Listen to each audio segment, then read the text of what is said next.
Hare Krishna. Pranams to all Vaishnavas and Vaishnavis.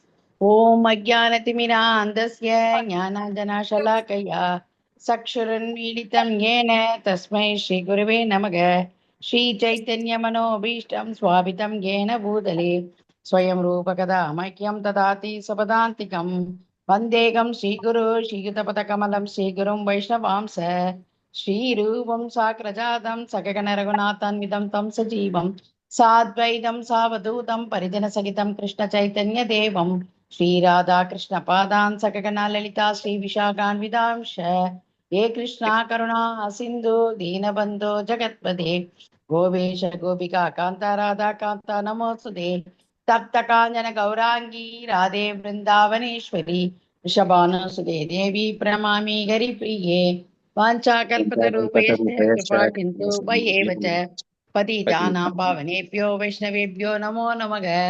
जय श्री कृष्ण चैतन्य प्रभु नित्यानंद श्री अद्वैत गदाधर श्रीवासादि गौर भक्त वृंद हरे कृष्ण कृष्ण कृष्ण हरे हरे हरे राम राम राम हरे हरे मूकं करोति वाचालं पंगुं लङ्घयते गिरिं यत्कृपातमकं वन्दे श्रीगुरुं दीनदारिणं परमानन्दमाधवम् श्री चैतन्य ईश्वरम हरि ओम तत्सत। ओम नमो भगवते वासुदेवाय। ओम नमो भगवते वासुदेवाय। ओम नमो भगवते वासुदेवाय। नारायणं नमस्कृत्य नरं चैव नरोत्तमं देवीं सरस्वतीं व्यासं ततो जयं उदीरयेत्। नष्टप्रायेषु अभद्रेषु नित्यं भागवत सेवयां भगवती उत्तम श्लोके भक्तिर्भवति नैष्टिकी निगमकल्पतरो कलितं फलं सुखमुखादमृत द्रव संयुतं पिबत भागवतं रसमालयं मुगरगुरसिगा पुविपावकाः शृण्वदां सगदः कृष्णा पुण्येश्वरन कीर्तनः हृदयन्तः सोहि अभद्राणि वितर्णोति सुकृतः सताम्। हरे कृष्णा। नंदी प्रभु जी। थैंक यू माता जी। सर्वशास्त्रादिपीयूष सर्ववेदैकशत्फला सर्वसिद्धान्तरत्नाद्य सर्वलोकैकदृक्प्रता सर्वभागवत प्राणा श्रीमद्भागवत प्रभो कलिद्वन्द्वोदितादित्या श्रीकृष्ण परिवर्तिता परमानन्दपाताय प्रेमवर्षि अक्षरायते शर्वाद सर्वसेव्याय श्रीकृष्णाय नमोऽस्तु मे मत् एकबन्धो मत्सङ्गिन् मद्गुरु मन्महादना मन्निष्ठारका मद्भाग्या मत् आनन्ता नमोऽस्तु ते असाधु साधुथा दायिन् अतीनो चाताकराः नमुञ्च कदाचिन्मां प्रेम्ण हृत्कन्तयोस्पुरा हरे कृष्णा कृष्ण कृष्ण हरे हरे हरे राम राम राम हरे हरे ஹரே கிருஷ்ணா டிவோட்டிஸ், மீண்டும் உங்களை இந்த சாஸ்திரங்கள் சம்பாஷணைகள் நிகழ்ச்சியில் வரவேற்பதில் மகிழ்ச்சி அடைகிறேன். நம்ம இங்க கபில தேவருக்கும் தேவகுதிக்கும் இடையே நடைபெற்று வரும் சம்பாஷணையை நம்ம கேட்டுக்கிட்டு இருக்கோம். ஜட இயற்கையை பற்றி பகவான் தன்னுடைய தாயான தேவகுதிக்கு கூறிக்கொண்டிருக்கிறார். மற்றவங்களும் கொஞ்சம் மியூட் பண்ணிக்கோங்க, ஸ்லோகா படிக்கும்போது நீங்க ஓபன் பண்ணிக்கலாம். சோ கடைசியா நம்ம என்ன பார்த்தோம் அப்படின்னா, கபில தேவர் பகவான் எல்லாத்துக்குமே மூல காரணம் அவர்தான், அநாதிர் ஆத்ம புருஷோ அப்படிங்கிறார் இல்லையா. பரமாத்மாவாக எல்லாரிடமும் ஒரு வீற்றிருக்கிறார். அவருக்கு ஆதி கிடையாது, ஆரம்பம் கிடையாது, முடிவு கிடையாது அப்படிங்கிற அந்த விஷயத்தை அவர் பகவானை பற்றி எல்லாம் வர்ணித்து கொண்டிருக்கும் பொழுது தேவகுதிக்கு என்ன ஆகுது அப்படின்னா ஒரு சந்தேகம் ஏற்படுகிறது. காரணம் என்ன அப்படின்னா, அந்த முக்குணங்களுடைய தாக்கம், ஜட இயற்கை, அந்த மாதிரி எல்லாம் பேசிட்டு இருக்கும்பொழுது தேவகுதிக்கு மனசுல என்ன ஏற்படுகிறது என்றால், அப்படிப்பட்ட பகவானுக்கு என்னெல்லாம் ஆற்றல் இருக்கிறது, என்னெல்லாம் அவருடைய உருவங்கள் எப்படிப்பட்ட உருவங்களாக இருக்கும், அவருடைய ஆற்றல்கள்லாம் என்ன அப்படின்னு நான் தெரிஞ்சுக்கணும் அப்படின்னு நான் ஆசைப்படுகிறேன்னு சொல்லிட்டு கடைசியாக அவங்க என்ன கேட்கிறாங்கன்னா, சாஸ்திரங்களிலும் சரி மற்ற எல்லா புராணங்கள் எல்லாத்துலயுமே சரி பகவானை பற்றி பல்வேறு இடங்களில் விளக்கப்பட்டிருக்கிறது. அதனால அப்படிப்பட்ட பகவானினுடைய குணநலன்கள், குணங்கள், கேரக்டரிஸ்டிக்ஸ் அப்படின்னு சொல்லுவோம் இல்லையா, ஒரு மனிதனுடைய இயல்புகள், குணநலன்கள்லாம் எப்படி இருக்கு அப்படின்னு சொல்லுவோம்ல, அந்த மாதிரி அப்படிப்பட்ட பகவானுக்கு இந்த ஜட இயற்கையை பற்றி நீங்கள் கூறுகிறீர்கள். அந்த ஜட இயற்கையை பற்றி நான் தெரிந்து கொள்ளும் போது பகவானுக்கு எப்படிப்பட்ட குணங்கள் இருக்கின்றன. காரணம், அந்த ஜட இயற்கை, அந்த மகத்தத்துவம், அதை பத்தி நம்ம பார்க்கும்பொழுது பகவான் தான் எல்லாத்துக்குமே ஆதாரம் அப்படின்னு சொல்லும் பொழுது அந்த தேவகுதிக்கு என்ன மாதிரி சந்தேகம் ஏற்படுகிறது என்றால், அப்ப அவருக்கு என்ன மாதிரி இயல்புகள்லாம் இருக்கும்? ஒரு சாதாரணமான ஒரு விஷயம், ஒரு லீலைகள் பண்றாரு, ஒரு அரக்கனை அழிக்கிறார் அப்படிங்கும்போது அவருடைய குணங்கள் எப்படிப்பட்டதாக இருக்கும்? ரொம்ப வீரனாக இருப்பார், ரொம்ப தைரியமாக இருப்பார், அப்படிங்கிற மாதிரிலாம் நம்மளால உடனே புரிஞ்சுக்க முடியும். ஆனா இந்த இயற்கை எல்லாமே அவர்தான் சிருஷ்டி பண்ணுகிறார், அவர்தான் ஆதாரம் அப்படிங்கிற அந்த விஷயம்லாம் சொல்லும் பொழுது தேவகுதிக்கு மனசுல என்ன மாதிரி ஒரு சந்தேகம் ஏற்படுது அப்படின்னா, அப்ப அவருடைய இயல்புகள் எப்படிப்பட்டதாக இருக்கும், அவருடைய குணங்கள்லாம் எப்படிப்பட்டதாக இருக்கும், அதெல்லாம் எனக்கு ஒண்ணுமே புரிய மாட்டேங்குது, அதை பற்றி விளக்க முடியுமா? சோ சாங்கிய தத்துவம் அப்படின்னு பார்க்கும்போது ஒரு அடிப்படை அறிவு, அதாவது பக்திக்கு நம்ம முன்னேறணும் அப்படிங்கும்போது எப்படி ஆரம்பத்துல இருந்து நம்ம தெரிஞ்சுக்கிட்டே வரோம், அதன் மீது ஒரு முழு நம்பிக்கை நமக்கு ஏற்படுகிறது அப்படின்னு பார்க்கும்போது அது சாங்கியம், ஒரு தொகுப்பு ஆராய்வுன்னு சொல்லுவோம் இல்லையா, அந்த மாதிரி அவங்க பண்ணிக்கிட்டு இருக்கு, பகவான் சொல்லிக்கிட்டு இருக்காரு தேவகுதிக்கு, தன்னுடைய தாய்க்கு. சோ அதனால இந்த மாதிரி ஒரு சந்தேகத்தில் பகவானை நோக்கி தேவகுதி கேள்வி கேட்கிறார். சோ அதுக்கு பகவான் என்ன மாதிரி பதில் சொல்ல போறார் அப்படிங்கிற விஷயத்தை தான் நம்ம இன்னைக்கு தெரிஞ்சுக்க போறோம். ஸ்ரீ பகவான் வாச்சா. இந்த ஸ்லோகம்லாம் உங்களுக்கு அனுப்பியிருக்கு, போன வாரமே அனுப்பியிருக்கு, இந்த வாரமும் அனுப்பியிருக்கு. போன வாரம் நம்மளால படிக்க முடியல அப்படின்ட்டு இன்னைக்கு நம்ம அதை கண்டினியூ பண்றோம். சோ ஸ்லோகம் நீங்க படிக்கலாம். ஸ்ரீ பகவான் வாச்சா யத்தத் த்ரிகுணம் அவ்யக்தம் நித்யம் சத் ஆஷத் ஆத்மகம் பிரதானம் பிரகிருதிம் பிராஹுர் அவிசேஷம் விசேஷவத். ஸ்ரீ பகவானுவாச்ச யத்தத் த்ரிகுணம் அவ்யக்தம் நித்யம் சத் அசத் ஆத்மகம் பிரதானம் பிரகிருதிம் பிராஹுர் அவிசேஷம் விசேஷவத.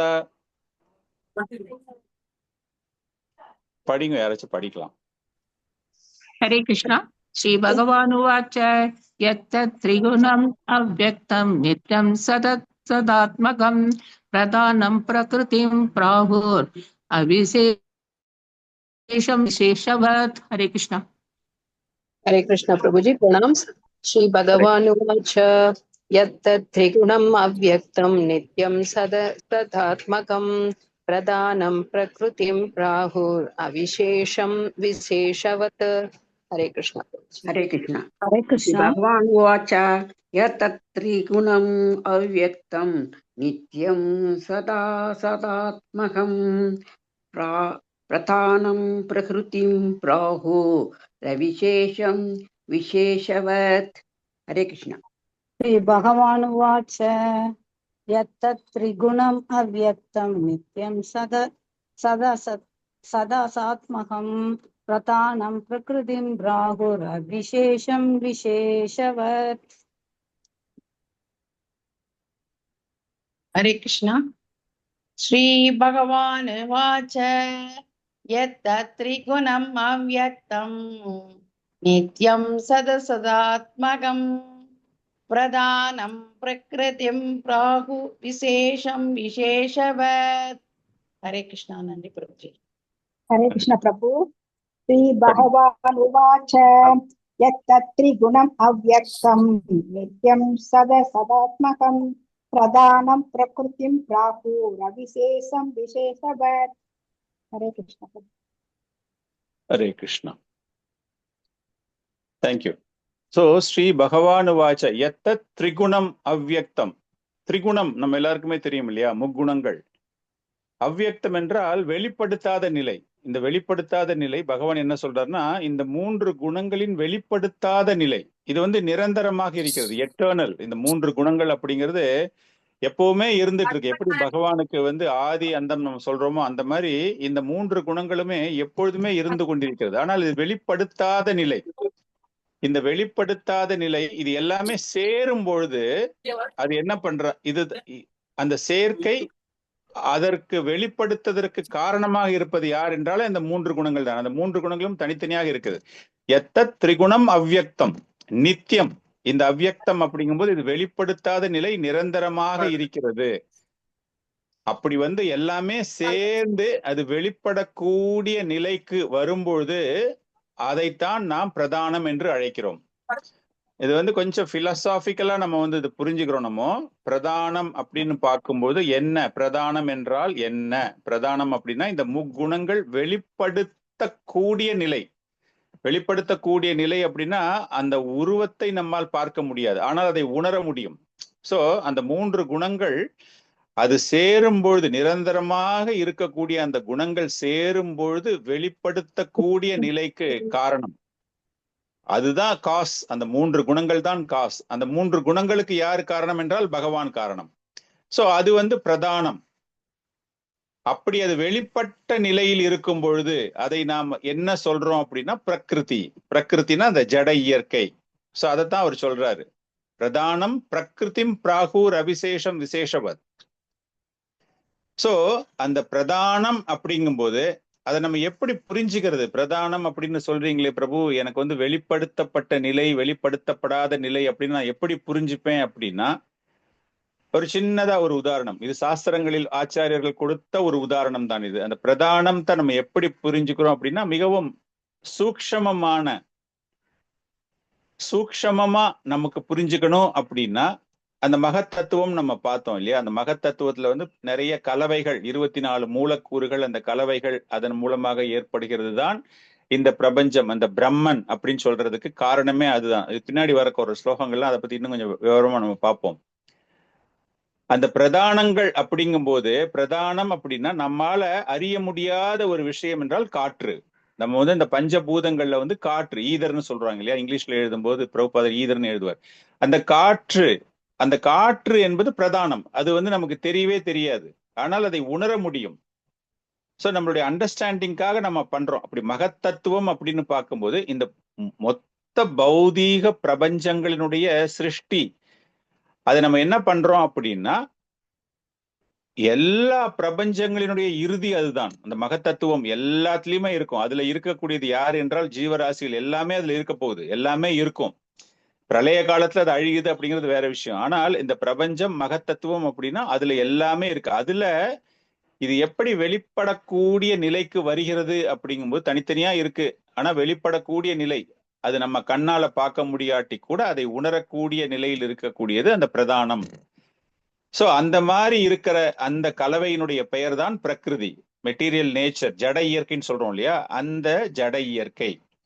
சோ இந்த புருஷா, இந்த பகவான் அப்படின்னு நம்ம சொல்லக்கூடிய விஷயங்கள் என்ன? அந்த பிரதானா அண்ட் புருஷா, அதாவது ஒரு மாஸ்டர், ஒரு சர்வெண்ட் நம்ம சொல்றோம் இல்லையா? அந்த மாதிரி பகவானை பார்க்கக்கூடிய அந்த மாஸ்டர் அப்படின்னு யாரு அப்படின்னா அந்த பிரதானம் மாஸ்டர்.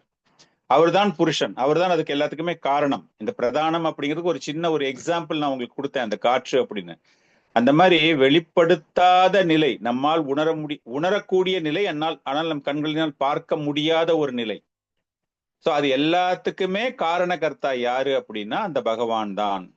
சோ தேவகுத்தி கேட்ட கேள்விக்கு அவருடைய குணங்கள் எப்படி இருக்கும் அப்படின்னா, அந்த பிரபஞ்சத்திற்கு சிருஷ்டிக்கு என்னென்ன மூலக்கூறுகள் தேவை. இப்போ வீட்டுல ஒரு சாம்பார் நம்ம வைக்கிறோம் அப்படிங்கும்போது, சாம்பார்ல நீங்க நிறைய விஷயங்களை போட்டுதான் அது சாம்பாரா ஆகுது கடைசியா இல்லையா? அந்த சாம்பாரா வரும்போது அதுல இருக்கிற அந்த காரம் டேஸ்ட், அந்த உப்பு டேஸ்ட்டை உங்களால உணரத்தான் முடியுமே தவிர பார்க்க முடியாது. அந்த கலவை எல்லாமே தனித்தனியா வெளிப்படுத்தாத நிலையில் இருக்கின்றன. தனியா உப்பு தனியா இருக்கு, காரம் தனியா இருக்கு, எல்லாமே தனித்தனியா இருக்கு. ஆனா அது எல்லாமே சேர்ந்து கலவையாக வரும்போது ஒரு பொருளாக வருகிறது, ஒரு சுவையுள்ள ஒரு உணவு பதார்த்தமாக வருகிறது. அது போல இங்கு இந்த பிரபஞ்சம் அப்படின்னு சொல்லும் பொழுது அந்த மூலக்கூறுகள் எல்லாமே தனித்தனியா இருக்கிறதுக்கு காரணமே யாருன்னா பகவான் தான். அந்த கலவையை உண்டு செய்து, அந்த பிரதானங்கள், அதுதான் பிரதானம் சொல்றோம். அந்த கலவையை உண்டு செய்து அவர் எப்படி அழைக்கப்படுகிறார் என்றால் புருஷா என்று அழைக்கப்படுகிறார். சோ அந்த புருஷா அப்படின்னு அழைக்கும் பொழுது ஆன்மீகம் இல்லையா? அந்த ஆன்மீகத்தினுடைய ஒரு சிறு துளிதான் ஜீவராசிகள். இந்த பிரபஞ்சத்துல யாரு இருக்க போறா? அவர் சிருஷ்டி செய்த பிரபஞ்சத்தில் இருக்க போறது யாரு அப்படின்னா ஜீவராசிகள். சோ அவர்கிட்ட இருந்துதான் எல்லாமே வந்திருக்கு அப்படின்னா அந்த ஜீவராசிகள் அவருடைய ஒரு சிறு துளி. அந்த மைன்யூட், நுணுக்கமான, நம்மால் பார்க்க முடியாத இந்த பௌதீகத்தில் இருக்கக்கூடிய ஒரு வஸ்து அப்படின்னா அது யாருன்னா அது பகவானால் ஏற்படப்பட்டிருக்கிறது. சோ இதைத்தான் பகவத்கீதையில என்ன சொல்றாங்க அப்படின்னா, பரா பிரகிருதி அபார பிரகிருதி. யாராச்சும் படிச்சிருக்கீங்களா பகவத்கீதையில? பரா பிரகிருதி அபார பிரகிருத்தினா என்ன அர்த்தம் சொல்லுங்க பார்க்கலாம். யாராவது தெரிஞ்சவங்க இருந்தா சொல்லுங்க பார்க்கலாம். பிரபுஜி, பரா பிரகிருதினா ஆன்மீக உலகம், அபரா பிரகிருதினா ஜட உலகம் மாதாஜி. சாரி பிரபு. சோ இப்ப ஆன்மீக உலகம் அப்படிங்கும்போது அது என்னன்னு சொல்லுவீங்க நீங்க? திரிபாத் விபூதி.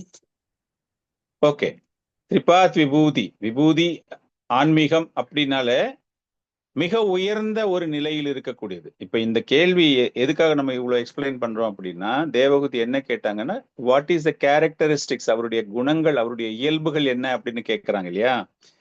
சோ இந்த பரா பிரகிருதி அப்படின்னு சொன்ன மாதிரி இந்த ஆன்மீகம் அப்படின்னு சொல்லும் போது விபூதின்னு சொல்லும் போது இட் இஸ் சுப்பீரியர் நேச்சர், மிக உயர்ந்த ஒரு பண்பு, ஒரு மிக உயர்ந்த ஒரு குணங்கள். பகவானுடைய குணங்களை வெளிப்படுத்தும் போது ஒவ்வொரு விதமாக அவர் வெளிப்படுத்துவார். விபூதி, பிரகாஷ விபூதி, அந்த மாதிரி different type of he will be exhibiting, அவர் வெளிக்காட்டுகிறார். அந்த வெளிக்காட்டும் போது ஒவ்வொரு செயலுக்கு ஏற்றாற் போல அதனுடைய தன்மைகள் அமைகிறது. ஆனா அதை செய்யறது எல்லாம் யாருன்னா ஒரே ஆள் தான் செய்யறாங்க எல்லாமே. அந்த ஒரு பர்டிகுலர் செயலை ஒண்ணு செய்யும் பொழுது, ஒரு பர்டிகுலர் அவதாரம் ஒண்ணு எடுத்துட்டு அந்த அவதாரத்துல என்ன செய்யணுமோ லீலை அதை மாத்திரம் செஞ்சுட்டு அவர் போயிட்டாரு அப்படின்னா, இப்போ பகவானுக்கு அது மாத்திரம்தான் செய்ய தெரியுமா அப்படிங்கிற அர்த்தமே கிடையாது. சோ அதுதான் நம்ம வந்து தெரிஞ்சுக்க வேண்டிய முக்கியமான விஷயம். அவர்கிட்ட எண்ணற்ற ஆற்றல்கள் இருக்கின்றன. ஆனால் அந்த ஒரு குறிப்பிட்ட காரணத்திற்காக அவர் அந்த ஒரு பர்டிகுலர் வேலையை மாத்திரம் செய்யறார். உங்களுக்கு வந்து ரொம்ப நல்லா பாட்டு பாட தெரியும், ரொம்ப நல்லா கவிதை எழுத தெரியும், ரொம்ப நல்லா படம் வரைய தெரியும், ரொம்ப நல்லா சமைக்க தெரியும். ஆனா வெறும் பாட்டு மாத்திரம் நீங்க பாடிட்டு போறீங்க அப்படின்னா is a very good singer அப்படின்னு சொல்லுவாங்க, அவ்வளவுதான். உங்களுடைய மற்ற செயல்களை எல்லாமே அவங்களால பார்த்திருக்க முடியாது, அனுபவிச்சிருக்க முடியாது. அது போல பகவான் அப்படின்னு பார்க்கும்போது பல்வேறு வகையான இயல்புகள் இருக்கக்கூடிய பகவான், விபூதிகள், பிரகாசங்கள் அப்படின்னு நம்ம சொல்றோம். அது போல இந்த பரா பிரகிருதி அப்படின்னா ஹையஸ்ட், அவர்கிட்ட is the person, superior person அவர் தான். அவர்கிட்ட இருந்துதான் மற்ற எல்லாமே உருவாகிறது. அபாரா அப்படின்னா அவர் பண்ணக்கூடிய விஷயங்கள், ஜீவராசிகள். For example is inferior energy அப்படின்னு நம்ம சொல்லும் போது பௌதீக ஜட இயற்கை அப்படிங்கிறது, அவரால் சிருஷ்டி செய்யப்பட்ட இந்த ஜட இயற்கை அப்படிங்கும்போது அவருடைய எண்ணற்ற ஆற்றல்களில் ஒரு சின்ன பார்ட் அவர் யூஸ் பண்றாரு, சின்ன எனர்ஜியை யூஸ் பண்றாரு. உங்களால வந்து 1 டன் வெயிட்டை தூக்க முடியும் ஈஸியா. நீங்க வந்து கீழே இருக்கிற ஒரு சின்ன பேப்பரை வந்து அப்படி கீழே குனிஞ்சு அந்த பேப்பரை எடுத்து அப்படி தூக்கி போடுறீங்க அப்படின்னா, அந்த பேப்பரை தூக்குறதுக்கு உங்களுக்கு என்ன வெயிட், எவ்வளவு யூஸ் பண்றீங்க அப்படிங்கும்போது உங்களுடைய திறமையில very very minuscule talent you are using, minuscule power you are using. அது போல பகவான் இந்த ஜட இயற்கை, அந்த சிருஷ்டி, இந்த 3 குணங்கள் சேர்ந்தது எல்லாமே நம்ம பார்த்தோம். அந்த மாதிரி பார்க்கும்போது அவ்வளவு சின்னதா. சோ இரண்டுமே ஆனால் ஆன்மீக சக்திகள் தான். இரண்டுமே நீங்க பாத்தீங்க அப்படின்னா பகவானினுடைய ஆன்மீக சக்தி. பரா பிரகிருதி அப்படிங்கும்போது வெரி டாப் மோஸ்ட். அந்த கான்சியஸ்னஸ், அந்த உணர்வு, அதுல இருந்து அவர் சிருஷ்டி செய்யும் போது அதில் ஏற்படக்கூடிய ஜீவராசிகள், அவை பௌதிக லோகங்கள். சோ அந்த பிரகிருதி, அவர் செய்யக்கூடிய எல்லா விஷயங்கள், பிரம்மாண்டமான பிரபஞ்சங்கள் அப்படின்னு பண்ணும்பொழுது அந்த முக்குணங்கள் இஸ் இன்டராக்டிங். அந்த 3 குணங்களும் ஒன்றோடு ஒன்று நம்ம வந்து புரிஞ்சுக்கிறதுக்காக நான் சொல்றேன். அப்படிங்கும்போது ஒரு ரூம்ல ஒரு 4 பேர் நீங்க வந்து வரணும் அப்படின்னா அந்த 4 பேர் அந்த ரூமுக்குள்ள வந்தா தான் அந்த ரூம் வந்து ஃபில்டு வித் 4 பீப்புள் அப்படின்னு நம்ம சொல்றோம். அந்த மாதிரி அந்த முக்குணங்கள், பகவானினுடைய அந்த பார்வை, அது எல்லாமே சேர்ந்து அந்த பிரபஞ்சங்கள் அப்படின்னு பார்க்கும்போது அப்படிப்பட்ட ஒரு சிருஷ்டி பிரகிருதி. ஃபர்தரா பகவான் எக்ஸ்பிளைன் பண்றாரு. இந்த கேட்ட இந்த சந்தேகத்திற்கு அந்த மாதிரி அவருடைய குணங்கள் எக்கச்சக்கமா இருக்கு. அவருடைய ஹையஸ்ட் குவாலிட்டியும் அதுதான், வெரி லோவஸ்ட். அவருடைய திறமைகளையே ரொம்ப சாதாரண திறமை அப்படின்னு பார்த்தா இந்த பௌதீக லோகத்தை அவர் சிருஷ்டி செஞ்சிருக்கிறது தான் ரொம்ப சாதாரணம். பௌதீக லோகத்தினுடைய சிருஷ்டியே ரொம்ப சாதாரணம் அப்படின்னா இந்த பௌதீக லோகத்தை பார்த்தே நாம் பிரமித்து இருக்கிறோம் இல்லையா? எப்படிப்பட்ட ஒரு அமைப்பை அவர் தந்திருக்கிறார் நமக்கு. அதுவே வந்து ரொம்பவும் சாதாரணமாக தோன்றுகிறது அப்படின்னா அப்ப அவருடைய உண்மையான ஆற்றலை, தட் இஸ் வாட் பிரபுபாதர் இஸ் ரைட்டிங், இன்கன்சீவபிள் பொட்டன்சி. உங்களால கற்பனை பண்ணி கூட பார்க்க முடியாது, உங்க கற்பனையில கூட எட்டாத அளவிற்கு அவருடைய திறமைகள் இருக்கின்றன.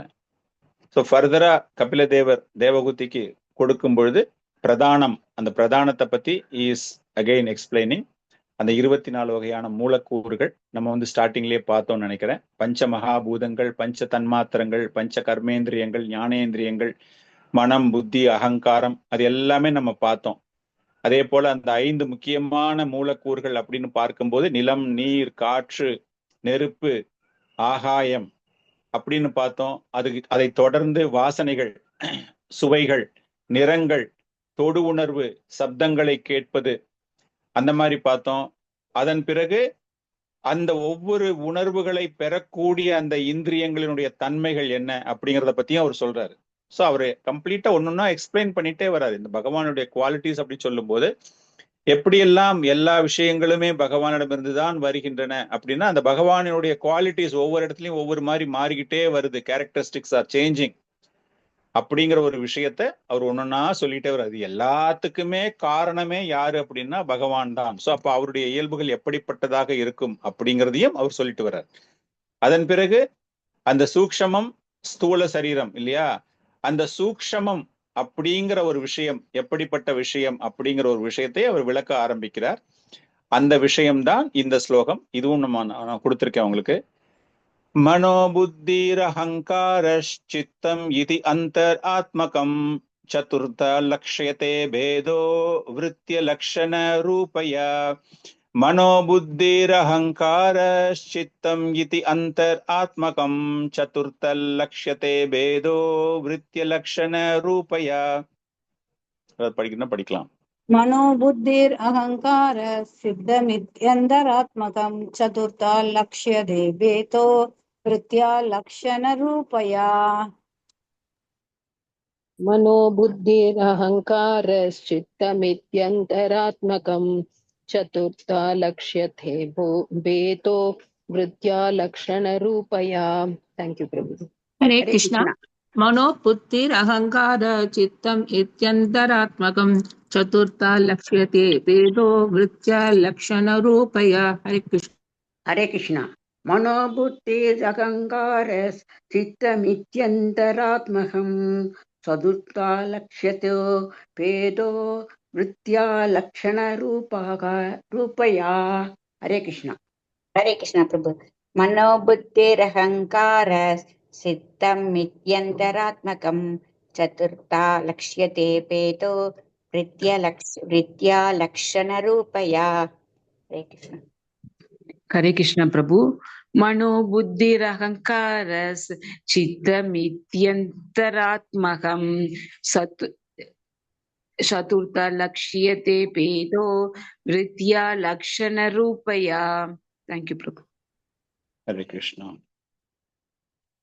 மனோபுத்தி அகங்கா, இதுல வந்து அற்புதமான ஒரு லைன் என்னன்னா, சதுர்த்த லட்சியத்தே பேதோ. நமக்கு வந்து சூக்ஷமம் அப்படின்னு பார்க்கும்போது, ஸ்தூலம் அப்படின்னா நம்மளால பார்க்க முடியும் இல்ல, நம்ம கண்களுக்கு வந்து தெரிகிறதுன்னா, சூக்ஷமம் வந்து நம்ம கண்ணுக்கு தெரியாது. ஸோ நமக்கு தெரிஞ்ச விஷயங்கள் என்ன, 3 தான் நமக்கு தெரியும் இல்லையா. ஸ்தூலம் அப்படின்ன உடனே நம்ம என்ன பண்றோம், நமக்கு தெரிஞ்சது மனம், புத்தி, பொய், அகங்காரம் அப்படின்னு சொல்றோம்ல. இந்த ஒரு ஸ்லோகத்துல அவர் என்ன ஒரு அற்புதமான ஒரு விளக்கம் தருகிறாருன்னா, மனோபுத்தி அகங்கார சித்தம் இது அந்தர் ஆத்மகம் சதுர்த்த லட்சயத்தே பேதோ. லட்சணம் 4 வகையான கோணங்கள் அந்த அந்த உருவத்திற்கு, அதாவது அந்த உடலுக்கு. உடல் அப்படின்னாலே 2 பாகங்கள். யார்கிட்டயாவது போய் பாடின்னு யாராவது சொன்னாங்க அப்படின்னா, ஒரு உடல் என்றால் 2 பிரிவுகளின் கலவைதான் உடல். பஞ்சபூதங்கள் ஒரு கலவை, சூக்ஷமம், ஸ்தூலம் அப்படின்னு நம்ம சொல்றோம் இல்லையா. அந்த மாதிரி பார்க்கும்போது இந்த சூக்ஷமத்தினுடைய கலவை 3 பொருட்கள். அந்த 3னுடைய கலவை சேர்ந்து சூக்ஷமம் ஸ்தூலத்தோடு சேர்ந்து ஒரு பாடி கிடைக்குது, ஒரு உயிர் கிடைக்கின்றன. அதைத்தான் இங்க சொல்லும்போது என்ன சொல்றாருன்னா, அதற்கு எப்படிப்பட்ட தன்மைகள் இருக்கின்றன அப்படின்னு பார்க்கும்பொழுது, மனம் என்கிற ஒரு ரூபத்திலும், அதாவது மனம் என்கிற ஒரு உருவத்திலும், மைண்டுக்கு வந்து உருவம் கிடையாது, பட் நம்ம புரிஞ்சுக்கிறதுக்காக சொல்றேன் நான். மைண்ட் உங்க மைண்ட் இருக்கு அப்படின்னா அந்த மைண்டுக்கு வந்து நீங்க அதுக்கு எப்படி வேணாலும் ஒரு ஷேப் கொடுத்துக்கோங்க. அதை வந்து பால் மாதிரி நினைச்சு பார்த்துக்கோங்க, ஸ்கொயர் மாதிரி நினைச்சு பார்த்துக்கோங்க, இல்லைன்னா ஒரு ஆம்பளை மாதிரி நினைச்சு பார்த்துக்கோங்க, பொம்பளை மாதிரி நினைச்சு பார்த்துக்கோங்க. அந்த மைண்டுக்கு வந்து நம்மளால ஷேப்பே கொடுக்கவே முடியாது. Only you can realise. நல்ல ஒரு புத்திசாலியா இருக்கிறவங்க, புத்தி பேதலித்த ஒருவன், அவங்க 2 பேருடைய நடவடிக்கையை வைத்து பார்க்கும்போது அந்த மைண்ட், இப்ப நீங்க ரொம்ப ஆக்டிவா ரொம்ப உங்க எனர்ஜெட்டிக்கா நீங்க ஏதோ பண்றீங்க அப்படின்னா அதுக்கு ஒரு நீங்க ஷேப் ஒண்ணு கொடுக்கணும் அப்படின்னா ஒரு யூத்ஃபுல்லா பாக்குற ஆள் மாதிரி நீங்க பாப்பீங்க அந்த மைண்டை. ஓ வெரி எனர்ஜெட்டிக், ரொம்ப யங், வெரி டேலண்டட் அப்படிங்கிற மாதிரி பாப்பீங்க. அதே சோர்வா நீங்க இருக்கீங்க, உங்களுக்கு வந்து உடம்புல ஒரு வியாதி இருக்கு, உங்களால நடக்கிறதுக்கே கால் வலிக்குது அப்படிங்கும்போது அந்த மைண்டு வீக்கா இருக்கிற மாதிரி ஒரு வயசானவன் ஒரு உருவம் மாதிரி அந்த மைண்டு. ஸோ அந்த மைண்டு நம்மளுடைய நினைவுல அதுக்கு ஒரு உருவம் கிடைச்சிக்கிட்டே இருக்கு. ஸோ அதைத்தான் அவர் இங்க சொல்லும்போது சொல்றாரு, அந்த ஒரு உருவத்தோடு மனம், பிறகு புத்திசாலித்தனம், பிறகு உங்களுடைய பொய் அகங்காரம்.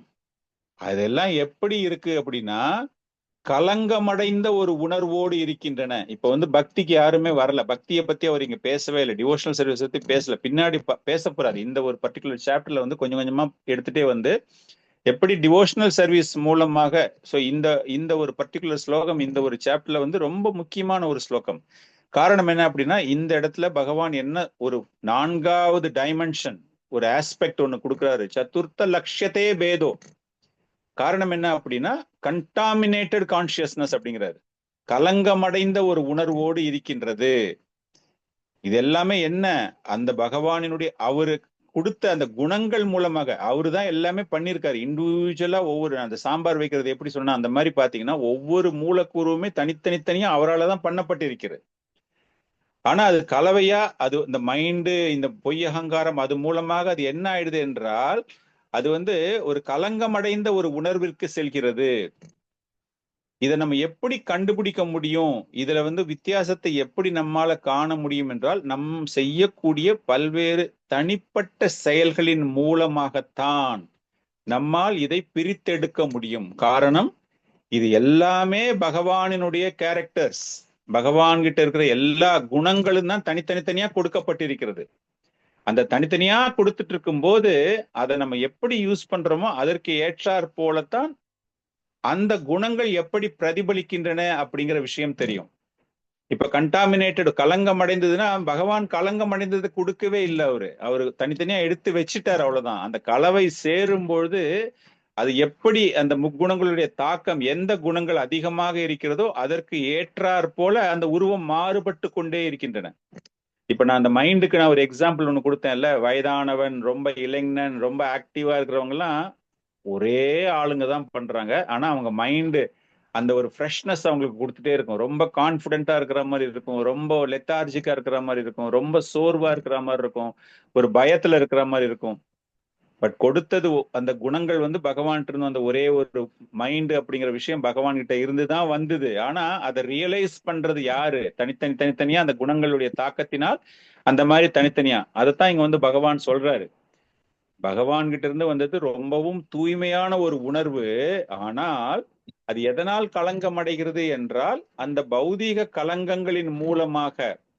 காரணம் என்ன அப்படின்னா அந்த உடலை மையமாக வைத்து மற்ற மூலக்கூறுகள் நம்ம பார்த்தோம் இல்லையா, அந்த உடலை மையமாக வைத்து அவை மிகவும் பிரதானமாக இருந்ததினால் அவன் பொய் அகங்காரத்திற்கு செல்கிறான்.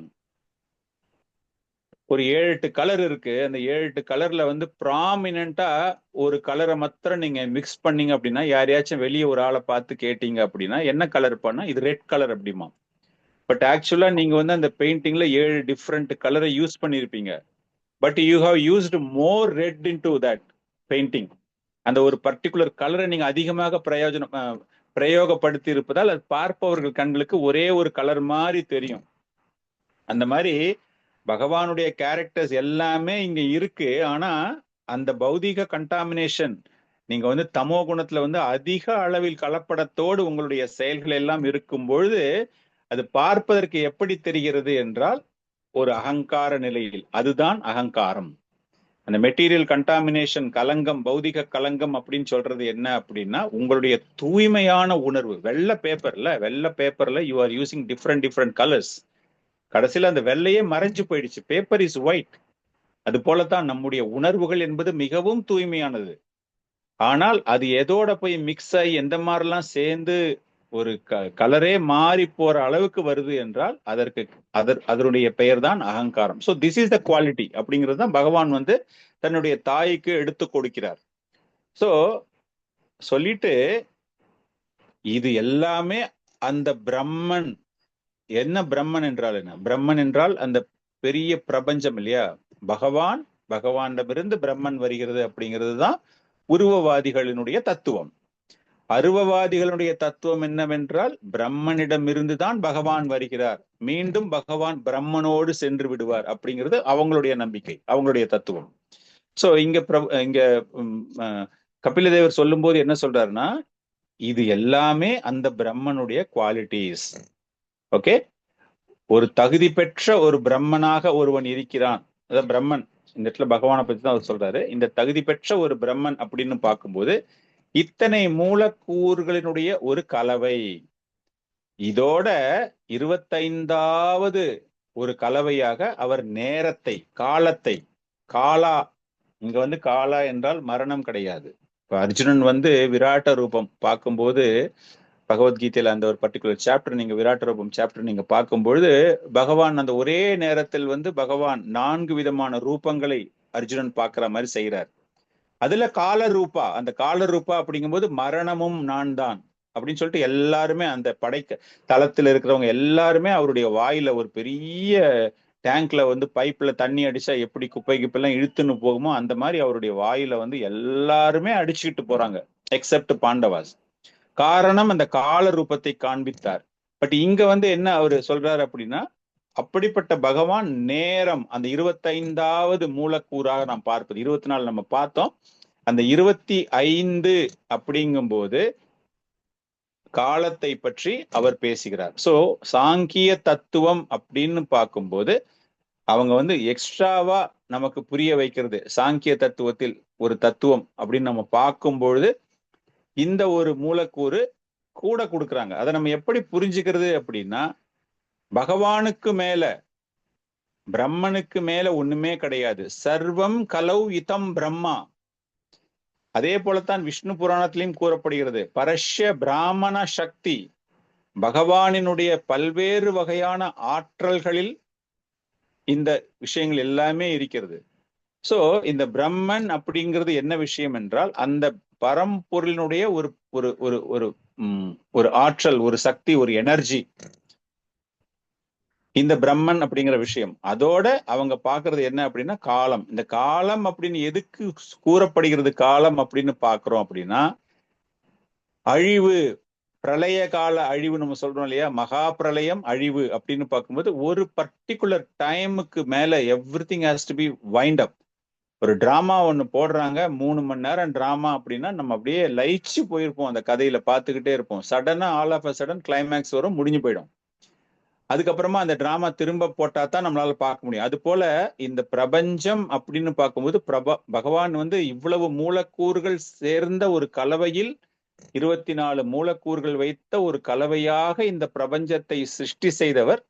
அந்த காலம், அந்த டிஃபைன்டு பீரியட் அவர் வந்து டிஃபைன் பண்றாரு. இவ்வளோ பீரியடுக்கு மேல நம்ம அந்த இதை பாக்குறோம் இல்லையா, ஒவ்வொரு யுகங்கள், சத்திய யுகம் எல்லாமே பார்த்து பிரம்மன் 100 வருஷம் இருக்காரு. அந்த 100 வருஷ காலத்துல வந்து மகா பிரளயம் ஏற்படுதுன்னு ஒரு கணக்கு நீங்க போட்டு பாத்தீங்கன்னா நம்மளால எண்ண முடியாத அளவிற்கு ஒரு நம்பர் ஆஃப் ஹவர்ஸ் வரும். அவ்வளோ ஹவர்ஸ் வந்து தான் இருக்கும் இந்த பிரபஞ்சம், பகவான் சிருஷ்டி செய்த பிரபஞ்சம் அப்படின்னு. I am talking about the மகா பிரளயம். நடுவில் ஏற்படுற அழிவுலாம் டைம்ல வராது. அது வந்து அந்த டிராமால ஒரு first scene, second scene, third scene போற மாதிரி. பட் இந்த மெயின் டைம் பகவான் இங்க வந்து பேசுறது, சாங்கிய பிலாசபில வந்து அவங்க பேசுறது என்ன அப்படின்னா, அந்த முழுமையான ஒரு பிரபஞ்சம், அதை பற்றி அவர், அதுதான் 25வது மூலக்கூறாக அவர் அங்கு கூறுகிறார். சோ இது எல்லாமே அந்த பகவானுடைய ஆற்றல். அந்த பிரம்மன் அப்படின்னா அந்த பெரிய பிரபஞ்சம், அந்த பிரபஞ்சத்துக்கு உள்ளதான் எல்லாமே நடக்குது. பகவான் இஸ் பியாண்ட்.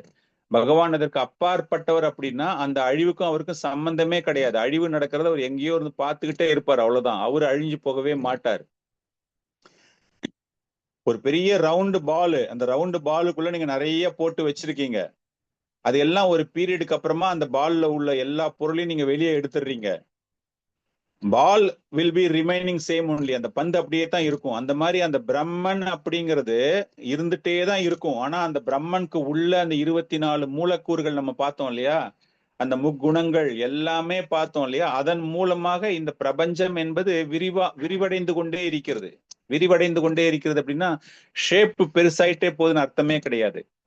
உள்ளுக்குள்ள வந்து பல்வேறு வகையான இனப்பெருக்கங்கள், பல்வேறு வகையான குணங்கள். ஒரு 10,000 பேர் பிறக்கிறாங்க அப்படின்னா, பகவான் பிரம்மதேவன் சிருஷ்டி செய்யும் போது யார் இருந்தா? சும்மா 4-5 பேர் தான் இருந்தாங்க. அதுக்கப்புறமா ஸ்வயம்புவ மனுல இருந்து ஆரம்பிச்சு அப்படியே கொஞ்சம் கொஞ்சம் கொஞ்சமா போயிட்டு இன்னைக்கு பாக்குற பாப்புலேஷன் நம்ம பாக்குறோம். இந்த கோத்திரம் சொல்லுவோம் இல்லையா, அந்த மாதிரி கோத்திரம் சொல்லும் போது அந்தந்த முனியினுடைய கோத்திரம், ஹரிதுச கோத்திரம், பரத்வஜ கோத்திரம், சிவ கோத்திரம், அந்த மாதிரி எக்கச்சக்க கோத்ராஸ் சொல்ற போது அத்தனை அந்த சாதுக்கள், அந்த ஃபேமிலி ட்ரீ அதெல்லாமே. So it got expanded. அந்த அளவிற்கு அது வந்து அப்படியே வளர்ந்து, தட் இஸ் த எக்ஸ்பேன்ஷன். அந்த வளர்ச்சியில வந்து பகவான் கொடுத்த இந்த 3 கலவையை மிக்ஸ் பண்ணின குணங்கள்ல எக்கச்சக்கமான ஆளுங்க இருக்காங்க.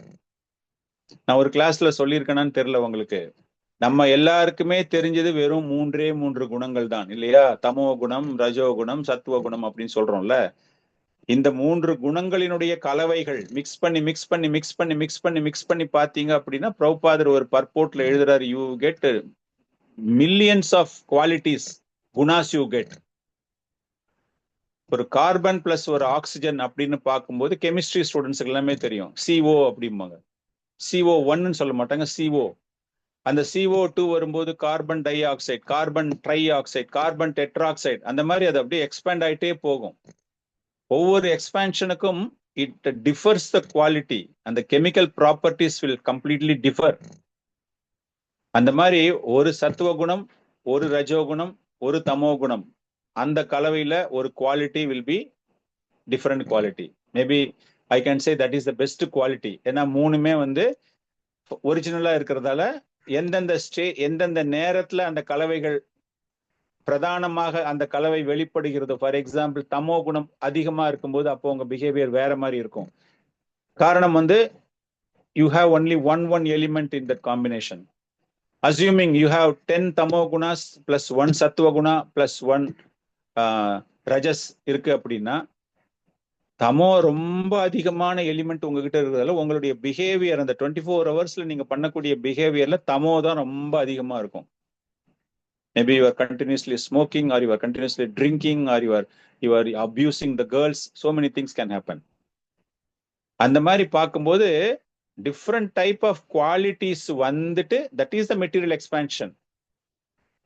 அந்த பிரம்மன் கிட்ட எக்கச்சக்கமான விரிவங்கங்கள் வருது அப்படின்னா, அப்படிப்பட்ட ஒரு விரிவங்கத்திற்கு என்ன பெயர் என்றால் சகுணா. அந்த காலத்தோடு சேர்ந்து இந்த சாங்கிய தத்துவத்துல 25 மூலக்கூறுகள், அந்த பிரம்மனிடம் இந்த 3 கலவைகள், பல்வேறு வகையான கலவைகளில் அது இருக்கும்போது சகுண பிரம்மன். நிர்குண பிரம்மன் அப்படின்னா அவங்க கிட்ட வந்து ஒரு விதமான கலங்கமுமே கிடையாது, ஒரு விதமான கலப்படமும் கிடையாது. எப்படி வந்து அந்த 3 குணங்களுமே வந்து ஆன்மீக லோகத்துல வந்து 3 குணங்களுடைய ஹையஸ்டா இருக்கிறது வந்து சத்துவ குணம், சுத்த சத்துவ நிலையில் இருப்பவர்கள்.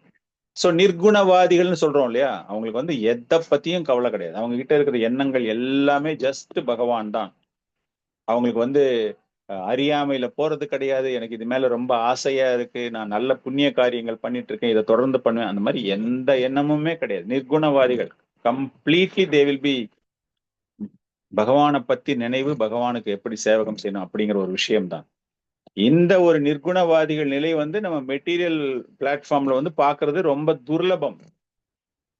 நிர்குண பிரம்மன் அப்படிங்கும்போது அன்னலாய்டு சவை பும்சாம் பரோதர்ம யதோ பக்தி ரதோக்ஷஜின்னு சொல்றோம்ல, அந்த மாதிரி பார்க்கும்போது அந்த மாதிரி ஒரு நிர்குணவாதிகள் வந்து ஆன்மீக லோகத்தில் இருப்பவர்கள்.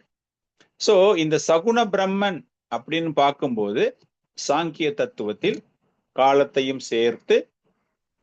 காலத்தையும் சேர்த்து அப்படிங்கிறது இன்னும் ஃபர்தரா நம்ம புரிஞ்சுக்கணும். அப்படிங்கும்போது நிகழ்காலம், இறந்த காலம், நிகழ்காலம், வருங்காலம் நம்ம சொல்றோம்ல. ஒரே ஒரு ஆள், இப்ப உங்களுக்கு வந்து ஒரு 50 வயசோ 60 வயசோ நீங்க ஒரு ஸ்டூடெண்ட் இப்ப இருக்கீங்க அப்படின்னா, நீங்க உங்க லைஃப் ஜஸ்ட் திங்க் பண்ணி பாருங்க. சின்ன வயசுல உங்க வாழ்க்கை எப்படி இருந்தது? Before coming in to ISKCON நீங்க எப்படி இருந்தீங்க? ஒரு சில பேர் பிறந்ததுல இருந்தே இஸ்கானோட இருந்திருக்கலாம். இஸ்கானுக்கு வராததுக்கு முன்னாடி உங்க வாழ்க்கை எப்படி இருந்தது? உங்களுடைய ஆன்மீக வாழ்க்கை எப்படி இருந்தது? பௌதீக வாழ்க்கையில் என்ன பண்ணிக்கிட்டு இருந்தீங்க? ஒரு சில பேர் they used to drink, they used to eat meat, மாமிசம் சாப்பிடுவங்க இருக்கலாம், மது அருந்துபவர்கள் இருக்கலாம். இறந்த காலம். இன்னைக்கு அவங்களே ஒரு பக்தன் ஆன பிறகு, இந்த ஒரு இயக்கத்தில் பங்கு ஏற்ற பிறகு, இப்ப நடந்து கொண்டிருக்கக்கூடிய வாழ்க்கை, அவருடைய வாழ்க்கை எப்படிப்பட்ட வாழ்க்கையாக இருக்கிறதுன்னு பாருங்க. இதே இன்னும் ஃபர்தர் என்லைட்டன்மெண்ட், ஸ்பிரிச்சுவல் என்லைட்டன்மெண்ட் அவங்களுக்கு கிடைச்சு இன்னும் தீவிரமான ஒரு நம்பிக்கை ஏற்பட்டு இந்த தத்துவத்தில் நாளைக்கு அவங்க வாழ்க்கை எப்படி மாறக்கூடியதாக இருக்கும், ஃபியூச்சர்ல எப்படி இருக்கும். ஒரு சில பேர் பெரிய பெரிய கனவுகள் வச்சுக்கிட்டு இருப்பாங்க, ஆன்மீகத்துல நான் இப்படி பண்ணணும் அப்படி பண்ணணும்னு. பௌதீகவாதிகளுக்கும் நிறைய கனவுகள் இருக்கும். இன்னைக்கு 1 லட்சம் ரூபாய் சம்பளம் வாங்கிட்டு இருக்கான், வசதியா இருக்கான் அப்படின்னா அது அவங்களுக்கு பத்தாது. இதை விட நான் 10 மடங்கு வாங்கணும் அப்படிங்கிற ஒரே எண்ணத்துல அவங்களுடைய ஃபியூச்சரை நினைச்சு பார்த்துட்டு இருப்பாங்க. அதனால என்னென்ன விளைவுகள் வருது அப்படிங்கறதெல்லாம் அவங்களால திங்க் பண்ணி கூட பார்க்க முடியாது. சோ அந்த காலத்தை எதற்காக இந்த சாங்கிய தத்துவத்தில் அவர் இணைக்கிறார்? சகுனவாதிகள், நிர்குணவாதிகள், அது போல சகுன பிரம்மன். சோ கபிலதேவர் சொல்லும் போது நிர்குண பிரம்மன், சகுன பிரம்மன் அப்படின்னு அவர் சொல்றார். காரணம் என்ன? அவர் பிரம்மன் எல்லாரையுமே அழைப்பதற்கு என்ன காரணம் என்றால், முதல்லயே பார்த்தோம், ஒரு சின்ன ஒரு ஸ்பார்க் ஆஃப் த ஃபயர், அந்த நெருப்புல வரக்கூடிய ஒரு சிறு துளி போல இந்த ஜீவராசிகள் அந்த பகவானுடைய சிறு அங்கம் அப்படிங்கிறதால. சோ இந்த நேரம் அதை பற்றி அவர் கூறும்போது எப்படி இந்த பௌதீக உலகத்தின் தாக்கத்தில் அவர்கள் எல்லாம் இருக்கிறார்கள், அந்த பகவானுடைய குணங்களை எல்லாம் அவர்கள் எப்படி பெற்றிருக்கிறார்கள் அப்படின்னு பார்க்கும்போது அந்த குவாலிட்டிஸ் எல்லாமே எக்ஸ்பிளைன் பண்ணிட்டே வராது. அதே போல அந்த பகவானினுடைய தாக்கம் எப்படி காலத்தில் இருக்கிறது அப்படிங்கிறதையும் அவர் எக்ஸ்பிளைன் பண்றாரு. அந்த காலத்தின் மீது அந்த டைம் ஃபேக்டர் சொல்றோம், அந்த டைம் ஃபேக்டர்ல பகவானுடைய இன்ஃப்ளூயன்ஸ் எப்படி இருக்கும், பகவானினுடைய தாக்கம் எப்படி இருக்கும் என்றால், மரணத்தின் மீது இருக்கக்கூடிய பயம். அது எதனால அந்த பயம் வருகிறது என்றால், பொய் அகங்காரம் இருப்பதினால். காரணம் என்ன அப்படின்னா, அந்த ஆத்மாவானது தன்னுடைய புனிதத்துவத்தை இழந்து, அதுக்குதான் முதல்லயே சொன்னாரு புனிதமானது. நம்ம எதுக்கு ஒரு வெள்ளை பேப்பரு கலரை பத்தி பேசணும் என்றால், அந்த ஆத்மா அந்த நிறத்தை இழக்கிறது, அந்த புனிதமான தன்மையை இழந்து களங்கம் அடைவதினால். காரணம் என்ன அப்படின்னா, அந்த ஜட இயற்கையோடு தொடர்பை ஏற்படுத்தி கொள்வதினால், பொய் அகங்காரம் அதிகமாக வளர்வதினால். அந்த காலத்தை பற்றிய பயம் எப்படி வருகிறது என்றால், மரண ரூபத்தில் அவருக்கு வருகிறது. உடம்பத்தான் அடையாளம் பண்றாங்க அவங்க. அந்த உடம்பு போயிடுமே, என் உடம்பு போயிடுமே, என் உடம்பு இழைச்சி போயிடுமே, எனக்கு வியாதிகள் வந்துடுமே, எனக்கு மரணம் ஏற்பட்டு விடுமே அப்படிங்கிற ஒரு பயம்தான். உண்மையா சொல்ல போனா நம்ம எல்லாருக்குமே தெரியும், அந்த ஜீவன், அந்த ஆத்மாவிற்கு மரணம் என்பது கிடையவே கிடையாது. சோ அந்த காலம் எப்படி 25வது மூலக்கூறாக சாங்கிய தத்துவத்தில் எடுத்து வருகிறது, கால ரூபா டெத்து. பட் அதையே தான் கொஞ்சம் ரிலேட் பண்ணி இங்க பார்க்கும்போது முக்காலம், 3 காலங்களையும் பார்த்து இந்த சகுனவாதிகளுக்கு அந்த காலம் அப்படிங்கிறது எப்படி புரியும் என்றால், அதுக்குத்தான் நிர்குணவாதிகளுக்கு காலம் என்பதே கிடையாது. அவங்களுக்கு they don't afraid about anything. அவங்களுக்கு மரணம் என்பதே கிடையாது. அவங்களுக்கு ஒன்லி சேவகம் தான் அப்படிங்கிற விஷயம். அதை தொடர்ந்து அவர் தன்னுடைய தாய்க்கு அந்த எப்படி அந்த காலமானது பகவானால் உருவாக்கப்படுகிறது அப்படிங்கிற ஒரு ஃபர்தர் விஷயத்தையும் அவர் சொல்றாரு. இதுவும் ஒரு ஸ்லோகம் நம்ம கொடுத்திருக்கோம். பிரகிருதேர் குண சம்யஷ்ய நிர்விசேஷய மானவி சேதஷ்ட யதஷ பகவான் காலா இதி உபலக்ஷிதஹ. யாராவது படிக்கிறதா படிக்கலாம். हरे कृष्ण प्रभु जी। प्रकृतेर्गुण साम्यस्य निर्विशेषस्य मानवे चेष्टा यतः स भगवान् कालयुत्पलक्षितः। हरे कृष्ण। हरे कृष्ण। प्रकृतेर्गुणसाम्यस्य निर्विशेष्य मानवे चेष्टा यतः स भगवान् कालयुत्पलक्षितः। प्रकृतेर्गुणसाम्यस्य निर्विशेष्य मानवी சேஷ்டாய யதச பகவான் கால யுக்தியு பலிஷிதஹ. என்ன எப்படி சொல்லணும் பிரபுஜி? உபலக்ஷிதஹ. கால இதி உபலக்ஷிதஹ. கால யுக்தியு உபலக்ஷிதஹ. தேங்க்யூ.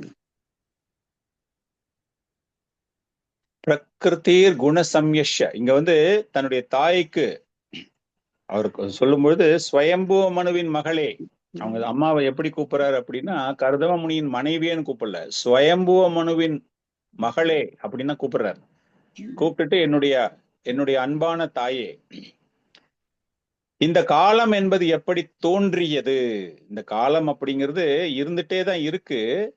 நான் முதல்லயே சொன்ன மாதிரி பல்வேறு வகையான மூலக்கூறுகளை பற்றி, அந்த மெட்டீரியல் எலிமெண்ட்ஸை பத்தி நம்ம சொல்லும் பொழுது இது எல்லாமே பகவானினால் சிருஷ்டி செய்யப்பட்டது. ஆனால் இந்த காலம் அப்படிங்கிறது எப்படி இருந்தது என்றால் நடுநிலை. நடுநிலை மீன்ஸ் இனர்ஷியான்னு சொல்லுவோம்ல, எந்த விதமான ஒரு ஆக்ஷனுமே இல்லாம வெளிப்படுத்தாத நிலையில் இருக்கிறது காலம் அப்படிங்கிறது. அன்மேனிஃபெஸ்டட் ஃபார்ம் அப்படிமோ. அன்மேனிஃபெஸ்டட் ஃபார்ம் அப்படின்னா அதுக்கு ஒரு உருவம் கிடையாது, அதால நம்ம உணர முடியாது, பண்ண முடியாது, ஒண்ணுமே செய்ய முடியாது. இப்ப நீங்க ஜஸ்ட் ஒரு கற்பனை தான், நம்மளுடைய புரிதலுக்காக நம்ம சொல்றேன். ஒரு பெரிய பரந்த ஒரு நிலத்துல போய் நீங்க உக்காந்துகிட்டு இருக்கீங்க. Sunlight is there. உங்களுக்கு அது காலையா மாலையா ஒண்ணுமே தெரியாது. தொடர்ந்து ஒரே மாதிரி சன்லைட்ல நீங்க உக்காந்துகிட்டே இருக்கீங்க. ஹவர்ஸ் டுகெதர், பல நாட்களாக உட்காந்துக்கிட்டு இருக்கீங்க. வெளிச்சம் மாறல, ஒண்ணுமே மாறல, அதே பிரைட்னஸ் இருக்கு. அப்ப உங்களால இது காலையில எத்தனை மணி, இப்ப என்ன ஆகும், ஏதாச்சும் சொல்ல முடியுமா? ஒண்ணுமே சொல்ல முடியாது. அதுக்கப்புறமா அந்த டைம், அந்த நீங்க உட்கார்ந்துருக்கிற இடத்துல கொஞ்சம் மாற்றங்கள் ஏற்பட துவங்கும் பொழுது கொஞ்சம் கொஞ்சமா சன்லைட் ரொம்ப சிவியரா வருது, ரொம்ப சூடு அதிகமாகுது, அப்புறமா கொஞ்சம் கொஞ்சமா குறையுது, அதுக்கு அந்த பிரைட்னஸ் குறைய ஆரம்பிக்குது, அப்புறமா டார்க் ஆகுது. அப்படிங்கும்போது ஏதோ ஒரு இடத்துல ஆக்ஷன் நடந்துகிட்டே இருக்குல்ல, எங்கேயோ ஒரு செயல் நடந்து கொண்டே இருக்கிறது. அது உங்க கண்ணால பார்க்க முடியலன்னா கூட அந்த நிகழ்வுகளை உங்களால் உணர முடிகிறது. சோ இதுதான் வெளிப்படுத்தாத நிலை, அன்மேனிஃபெஸ்டட். இதை வெளிப்படுத்தும் பொழுது உங்களால் உணர முடியும். நேரம் டைம் ஓடிட்டே இருக்கு, சாயங்காலம் வந்துடுச்சு, ராத்திரி வந்துடுச்சு அப்படின்னு நம்ம சொல்றோம். நீங்க வாட்சை பார்க்கலன்னா கூட அந்த சன்லைட்டினுடைய சிவியாரிட்டி, அந்த வெளிச்சத்தினுடைய தன்மையை பார்த்து நம்ம என்ன சொல்றோம் அப்படின்னா சாயங்காலம் ஆயாச்சு, ராத்திரி ஆயாச்சு அப்படிங்கிற மாதிரி. அந்த மாதிரி இந்த காலம், பகவான் இந்த 24 மூலக்கூறுகளையும் தனித்தனியாக அவர் பண்ணும்பொழுது இந்த காலமும் அவரால் சிருஷ்டி செய்யப்பட்டது. அது என்ன ஆயிடுச்சு அப்படின்னா, அப்படியே நடுநிலையாக இருந்த அந்த ஒரு நிலவு, அந்த ஒரு நிலை, it got agitated. Got agitate என்றால் அதற்கு ஒரு கிளர்ச்சி ஏற்படுகிறது. ஒரு ஆணும் பெண்ணும் 2 பேரும் ஒருத்தர் பாத்துக்கிறாங்க, காதலர்கள் பாத்துக்கிறாங்க அப்படின்னா அவங்க மனசுல திடீர்னு ஒரு இனம் புரியாத ஒரு உணர்வு தோன்றும் இல்ல.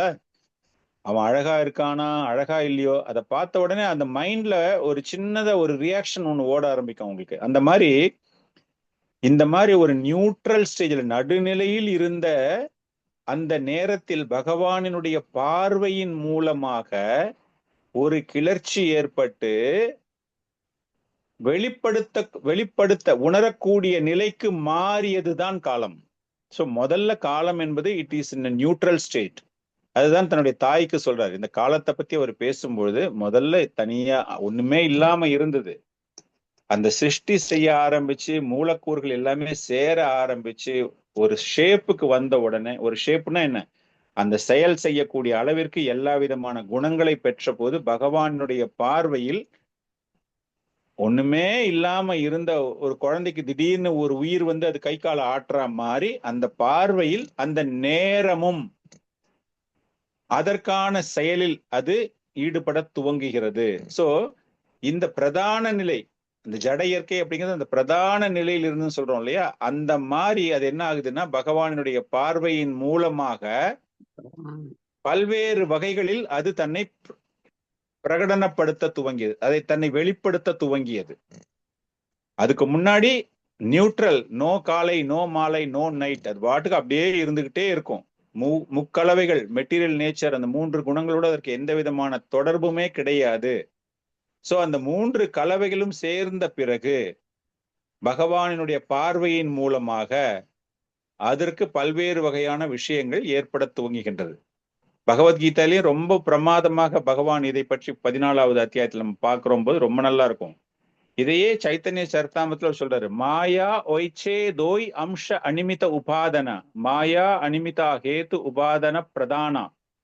இது பகவானுடைய சக்திகள், பல்வேறு வகையான ஆற்றல்களினுடைய விளைவு அப்படிங்கிறார் அவர்.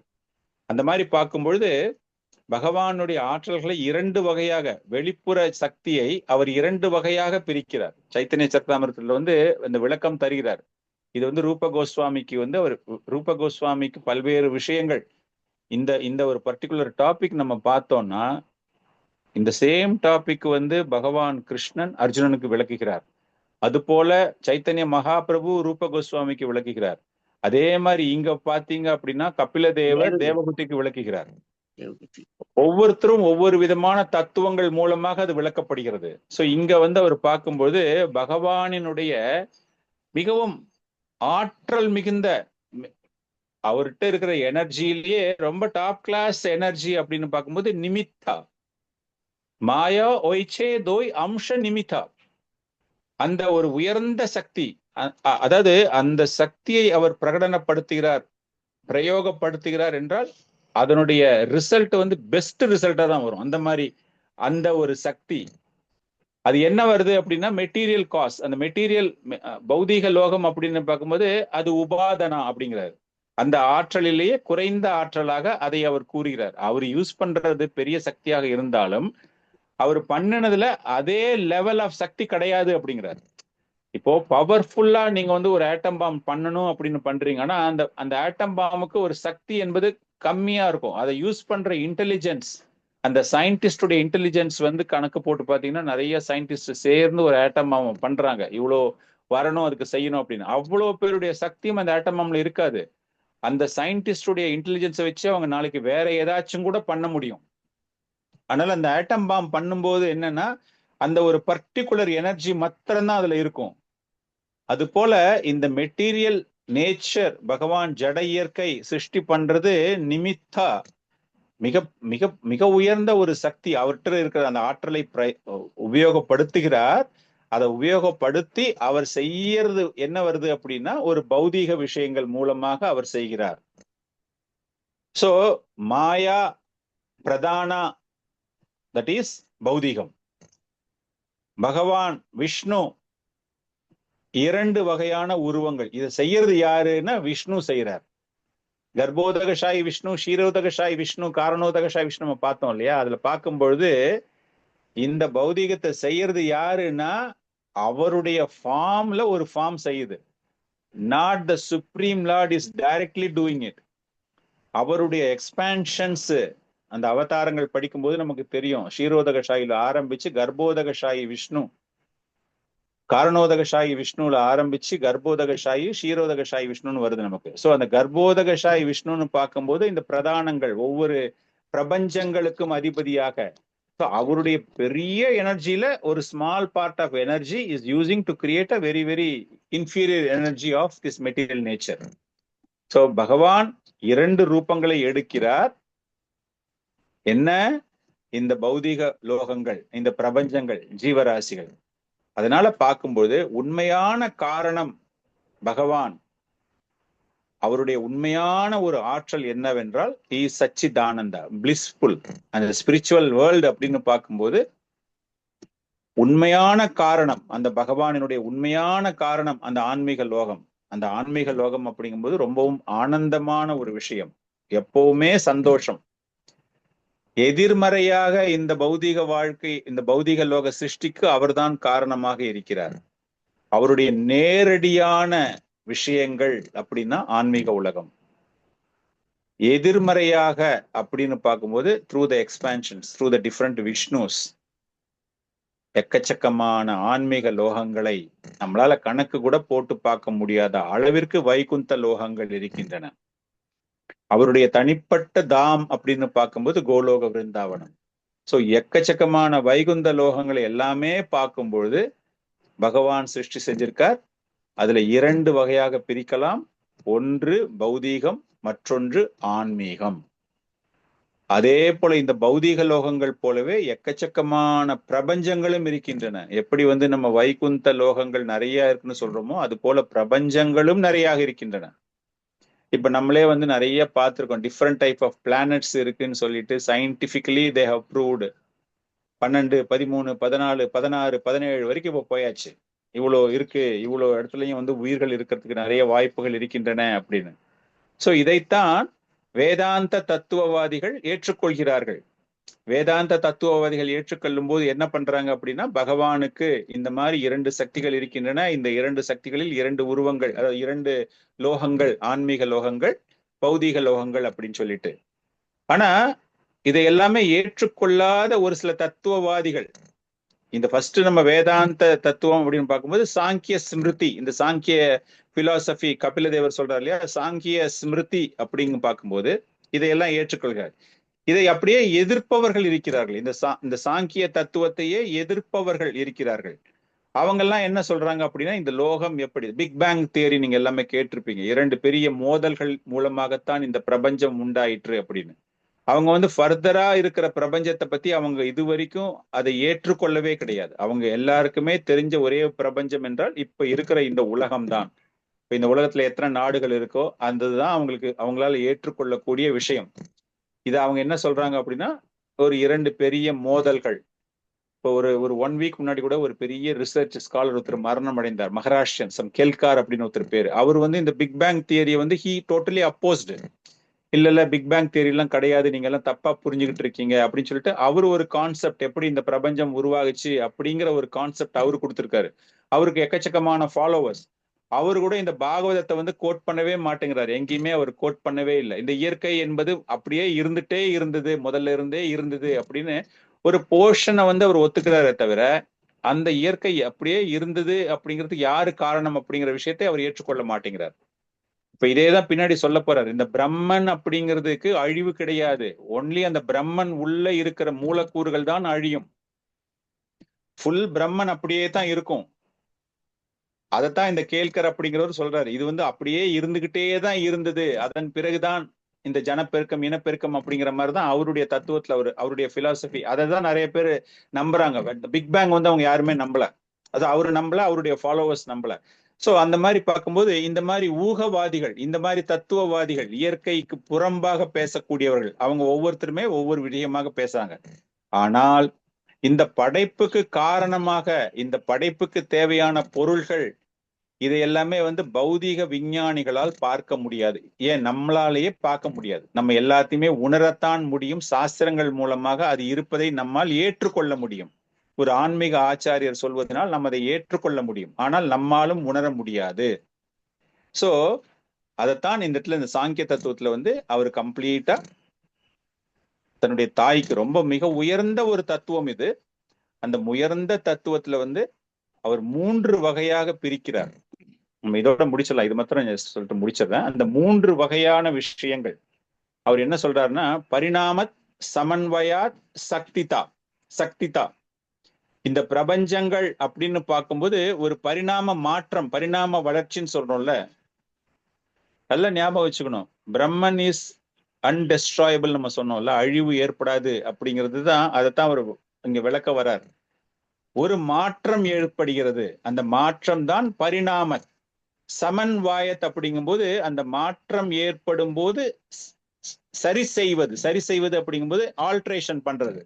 அந்த ஆல்ட்ரேஷன் எப்படி பண்றாங்க அப்படின்னா, அந்த முக்குணங்களை எடுத்துட்டு வர்றது, அந்த குணங்கள் மூலமாக, மூலக்கூறுகள் மூலமாக ஜீவராசிகள் அவங்களுடைய செயல்களுக்கு ஏற்பட்டது போல, அவர்களுடைய கர்மத்திற்கு ஏற்பட்டது போல அவங்களுடைய உருவங்கள் வருது. அந்த விஷயம் பின்னாடி நம்ம பார்க்க போறோம். சோ அதுதான் சமன்வாயத் அப்படின்னு சொல்றது. அதன் பிறகு சக்திதா மீன்ஸ் அந்த ஆற்றல். எந்த ஆற்றல்? அந்த ஒவ்வொரு எனர்ஜி, ஒவ்வொரு ஆற்றலுடைய செயல்பாடுகள் வேற மாதிரி இருக்கும். சோ இதுதான் ஒரு பிரபஞ்ச வெளிப்பாட்டிற்கு காரணம். ஒரு பிரபஞ்சம் தோன்றுகிறது அப்படின்னா பகவானுடைய டிஃப்ரெண்ட் எனர்ஜிஸ் நம்ம பார்த்தோம் இல்லையா. சோ அந்த மாதிரி பார்க்கும்பொழுது அந்த 2 வகையான எனர்ஜிஸ்ல பௌதிக வாழ்க்கையினுடைய ஆற்றல் ஒரு தனிப்பட்ட ஆற்றல், பகவானுடைய இன்ஃபீரியர் எனர்ஜி அது. சோ இந்த 3 வளர்ச்சிகள், ஒன்று பரிணாமம், மாற்றம் ஏற்படுகிறது, அந்த மாற்றத்தை அவர் சரி செய்கிறார் பல்வேறு மூலக்கூறுகள் மூலமாக. இதற்கு எல்லாமே அந்த செயல்திறன் எப்படி ஏற்படுகிறது என்றால் அவருடைய சக்தியினுடைய ஆற்றல். அது he is using only a small portion of his energy. அப்படிங்கிற ஒரு விஷயம்தான் இங்க சொல்லப்படுகிறது. சோ இது கொஞ்சம் ஒரு மாதிரி பிலசாபிக்கலா இருக்கும் நமக்கு. இதுதான் தன்னுடைய தாய்க்கு பகவானினுடைய குணங்களை பற்றி தாய் கேட்கும்போது இந்த விளக்கம் எல்லாம் அங்கு தரப்படுகிறது. சோ இதோட நம்ம கிளாஸ் முடிச்சுக்கலாம். அடுத்தது கிளாஸ்ல மற்றதெல்லாம் நம்ம கண்டினியூ பண்ணலாம். ஹரே கிருஷ்ணா. உங்களுக்கு ஏதாவது டவுட்ஸ் இருந்ததுன்னா நீங்க கேட்கலாம். நிறைய டவுட்ஸ் இருக்கு பிரபுஜி, ஒரே குழப்பமா இருக்கு. குழப்பம். ஆமா, கரெக்ட். பிரதானம் பிரகிருதி சொன்னீங்க. பிரதானம்னா எல்லாமே ஈக்குவலிபிரியம் ஸ்டேட்ல இருக்குது, 3 குணங்கள் அண்ட் மூலக்கூறுகள் எல்லாம் அப்படியே அஜிடேட் ஆகாம பகவானோட பார்வை அது மேல போடுறப்போ பிரகிருதி அஜிடேட் ஆகி தனித்தனியா எல்லாம் போகுது. அண்ட் ஜீவாத்மாவும் அந்த இதுக்குள்ள இம்ப்ளான்ட் பண்றாரு இல்லையா, பார்வை மூலமா. கரெக்ட். சோ அப்போ அந்த ஜீவாத்மாக்கள் ஜீவாத்மாக்கள் அந்த பிரதான் அஜிடேட் ஆகுறப்போ அந்த சித் அப்படின்னு 4 சூக்ஷ்ம புலன்கள் சொன்னீங்களா, மனம், புத்தி, அகங்காரம் அண்ட் சித்தம். இந்த 4ம் இந்த 4ம் அந்த கர்மா, அந்த ஜீவாவோட கர்மாக்கு ஏத்த மாதிரி அட்டாச் ஆகுமா? அது எப்படி அது புரியல. குட் கொஸ்டின், நல்ல கொஸ்டின். பின்னாடி வருது. ஆக்சுவலா இந்த செயல்கள் இந்த சாப்டர் முடியும் போது he will talk about the karma. அந்த சித் சக்தின்னு சொல்றோம் இல்லையா, அந்த சித் அப்படிங்கும்போது அந்த ஆனந்தமயம் எப்படி அதை ஏற்படுத்தி கொள்ள வேண்டும். அது டியூ டு யுவர் செயல் மூலமாக உங்களுக்கு பாடி கிடைக்க போகுது.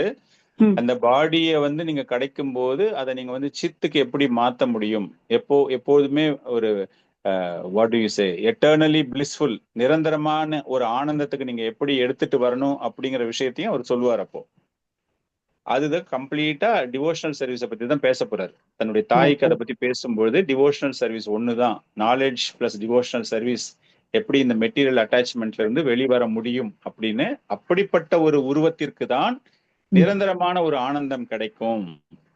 இல்லைன்னா இதெல்லாம் அவர் எதுக்காக அவர் சொன்னாரு அப்படின்னா, இந்த மாதிரிலாம் அவங்க இருப்பாங்க, இந்த மாதிரிலாம் கஷ்டப்படுவாங்க, அவங்களுக்கு ஃபர்தரா எந்த விதமான டெவலப்மெண்ட்டுமே இருக்காது, இதுல இருந்து அவங்க வெளியே வரணும் என்றால் அது எப்படிப்பட்டதாக இருக்க வேண்டும் அப்படிங்கறத அந்த நேரத்துலதான் அவர் டிவோஷனல் சர்வீஸை பத்தி பேச போறாரு.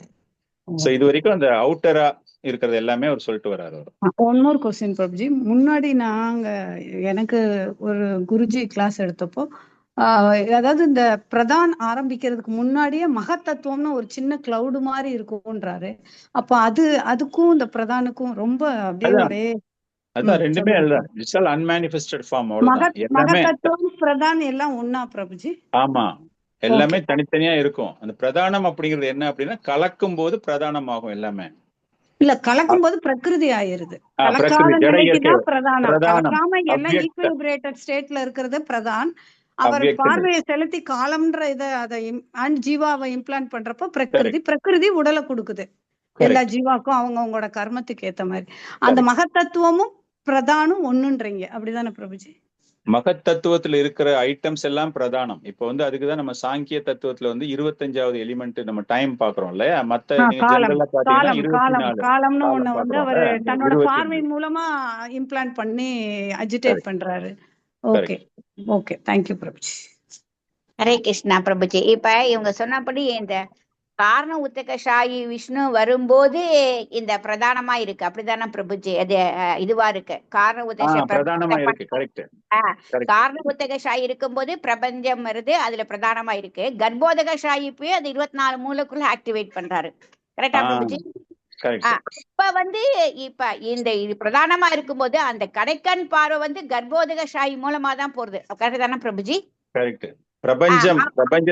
பிரபஞ்சத்துக்கு முன்னாடி அவர் என்ன பண்றாருன்னா, காரணோதகசாயி விஷ்ணு மூலமாகவே பிரபஞ்சங்கள் வருது. கர்ப்போதகசாயி விஷ்ணுவாக ஒவ்வொரு பிரபஞ்சத்துக்குள்ளேயும் நுழைஞ்சு சூப்பர்வைசிங். அப்ப கிரியேட் ஆயாச்சு. கிரியேட் ஆயிட்டு அதுக்கப்புறமா ஜீவராசிகள் வர்றது, அவங்களை சூப்பர்வைஸ் பண்ற ஜாபு. அப்பதான் ஒவ்வொரு பிரம்மாக்கள் உருவாக்கப்படுகிறார்கள் ஒவ்வொரு பிரபஞ்சத்திலயுமே. அப்ப அவருடைய தொழில், அவருக்கு சக்தி அளிக்கப்பட்ட அவதாரமாக அவர் என்ன பண்றாரோ அங்க அது நடைபெறுகிறது. இப்ப நம்ம பேசுறது எல்லாமே நமக்கு தெரிஞ்ச இந்த பூலோகத்தை பத்தி பேசிக்கிட்டு இருக்கோம். நீங்க செவ்வாய் கிரகத்துல பிரம்மதேவருடைய படைப்பு எப்படி இருக்கும்னு நமக்கு தெரியாது. இந்த முக்குணங்கள் எல்லாமே இந்த கலவை சொல்றோம் இல்லையா, இந்த கலவைக்கு ஏற்றாற் போல உங்களுடைய செயலுக்கு ஏற்றாற் போல இது கர்ம பூமி. இந்த பூலோகம் இருக்கிறதே கர்ம பூமி. இங்க கர்மா செஞ்சவங்களுக்கு திரும்ப வேற ஃபார்ம் கிடைக்கிறதுக்கான லோகம் இதுதான். நீங்க செவ்வாய் கிரகத்துல போயிட்டு நான் போன ஜென்மத்துல எங்க அப்பாவை கொன்னுட்டேன், எங்க அம்மாவை கொன்னுட்டேன், நான் பாவத்துல இருக்கேன்னா அது செவ்வாய் கிரகத்துல ஒண்ணுமே நடக்காது உங்களுக்கு. நீங்க இந்த பூலோகத்துக்கு வர்றவங்களுக்கு தான் இந்த கர்ம பலன்களை நீங்கள் மாற்றக்கூடிய பூமி இந்த பூமி தான். சோ இந்த பூமிக்கு இருக்கிற அந்த குணங்கள், சோ இந்த காம்பினேஷன் வந்து எல்லா இடத்துலயும் இருக்கும். But it will defer. ஒவ்வொரு இடத்துலயும் ஒவ்வொரு செயல்பாடுகள் இருக்கும். அதுல புரியுதா உங்களுக்கு? காரணோதகசாயி விஷ்ணு பண்ணி கர்ப்போதகசாயி விஷ்ணு சூப்பர்வைஷன்ல இந்த பிரம்மதேவன் இங்க என்ன பண்றாரோ அதுதான். பிரபுஜி, மாதாஜி கேட்ட கேள்வியில இருந்து காரணோத கசாய விஷ்ணுவோட பார்வையினால தானே அஜிடேட் ஆகுது பிரதான். அதுக்கப்புறம் தான் அவர் விரிவாகி கர்ப்போதமா உள்ள போறாரு. ஒரு பிரபஞ்சம் பண்ணியாச்சு. அதேதான் காரணோத கசாய விஷ்ணுவோட பார்வை தான் எல்லாத்துலயும் அப்படி காலமா போய் இம்ப்ளான்ட் பண்றாரு ஜீவாக்கள் எல்லாம். அவரே எக்ஸ்பேண்ட் ஆகி கர்ப்போதா, அப்புறம் அவரே எக்ஸ்பேண்ட் ஆகி ஷீரோதா. கரெக்ட் தானே பிரபுஜி? 10 லோகம் அவர் பார்வையில ஒரு நம்ம புரிஞ்சுக்கிறதுக்காக சொல்றேன். அவர் பார்வையில 10 லோகம் வந்தாச்சு, 10 பிரபஞ்சம் ஆயிடுச்சு. அதை பண்ணது ஒருத்தர் தான், காரணோதகசாய் விஷ்ணு பண்ணிட்டாரு. அதுக்கப்புறமா அவரே என்ன பண்றாருன்னா கர்ப்போதகசாய் விஷ்ணுவா அந்த 10 உள்ளேயும் போறாரு. சூப்பர்வைசிங். ஆல்ரெடி வீடு கட்டிட்டாரு அவர், 10 வீடு கட்டியாச்சு. போயிட்டு அந்த வீட்டு மேல உட்காந்துக்கிறாரு, உட்காந்துட்டு வேடிக்கை பாக்குறாரு. நம்ம வந்து இப்போ எல்லாரையும் உள்ள போட போறோம், இந்த வீட்டுக்குள்ள யார் யாரெல்லாம் குடியிருக்க போறாங்களோ அதை பண்றதுக்கு பிரம்மதேவன் 10 லோகத்துக்கும் 10 வீட்டுக்கும் ஒரு பிரம்மதேவனை போட்டாரு. So this is how it comes. So நம்ம இந்த பூலோகத்தை பத்தி பேசும்போது இந்த கர்மத்தை பத்தி நீங்க ஒரு கேட்டீங்க இல்லையா கேள்வி, நமக்கு வந்து உடல் மாறுவது செய்யறது எல்லாமே வந்து இந்த இடத்துல நடக்குது. நமக்கு இங்க நடக்கிறதுனுடைய பலன் மூலமாக நாளைக்கு வந்து உங்க கர்ம செயலுக்காக you may go to a different planet. But அந்த கர்மத்தை எடுத்து திரும்பவும் நீங்க பகவானுடைய லோகத்துக்கு போகணும் அப்படின்னா only from this world you can do it. நீங்க வந்து செவ்வாய் கிரகத்துக்கு போயிட்டீங்க, அங்க இருந்துட்டு நான் வந்து வைகுந்த லோகத்துக்கு போகணும்னு நினைச்சா போகவே முடியாது. ஓகே, புரியுது. தேங்க்யூ.